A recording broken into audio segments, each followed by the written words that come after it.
ও Medina, ও Medina, তোমায় কি করে বলবো তোমায়, বলো না,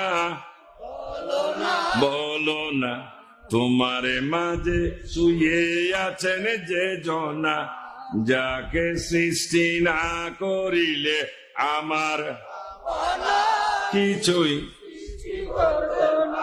সালাতুনিয়া সালামুনিয়া। সম্মানিত হাজিরিন, মনে রাখবেন আমাদের জীবনে আমল কিন্তু দুইটা। আমল একটা হচ্ছে আল্লাহর জিকির, আর একটা হলো নবীজির দরুদ শরীফ। আর ওটাই আপনার কলমা।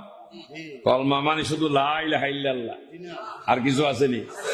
যারা লা ইলাহা ইল্লাল্লাহ পর্যন্ত বসে আছেন, মুহাম্মদুর রাসূলুল্লাহ উচ্চারণ না করলে তাদেরকে ইমানদার বলা যাবে? এটা কি আমার কথা, উলামায়ে কেরামের কথা, না আল্লাহর কথা?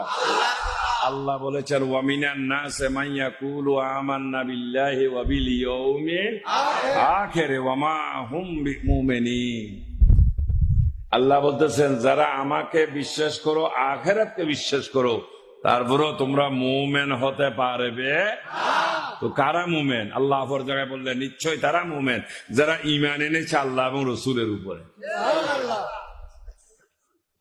এই জন্য ফুজি দুইটা মনে রাখবেন, একটা হলো আল্লাহর জিকির, আর একটা হলো রাসূলের নামাজ জিকির, রোজা জিকির, হজ জিকির, যাকাত জিকির। জিকির মানে স্মরণ।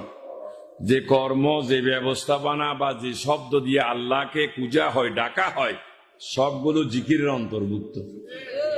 আর যে সমস্ত কথা ছন্দ দিয়ে নবীর উপর মোহাব্বত করে নবীকে স্মরণ করা হয়, সেটা হলো দরুদের অন্তর্ভুক্ত। এই জন্য ফুজি দুইটা। নামাজ পড়লেন, দরুদ শরীফ না পড়লে নামাজ থেকে বের হতে পারবেন? কোন সুযোগ আছে? এই জন্য কলমা যেরকম কর্ম সেরকম হতে হবে।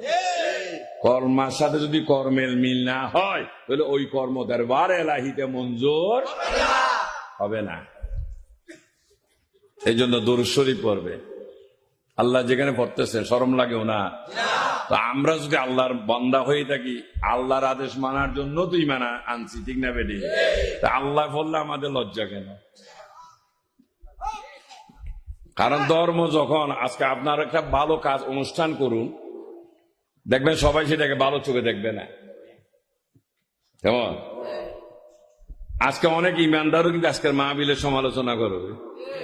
এখানে গান বাজনা হয়েছিল, ঢাকা থেকে শিল্পী এনে নাচানো হয়েছে, আল্লাহর কোরআন রাসূলের কথা বলা হয় নাই, ইমানের উদ্দেশ্যে কথা বলা হয় নাই। তারপরেও আমার মতো আপনার মতো একজন ইমানদার বলে এগুলো কি বাউতাবাজি, বন্ডমি।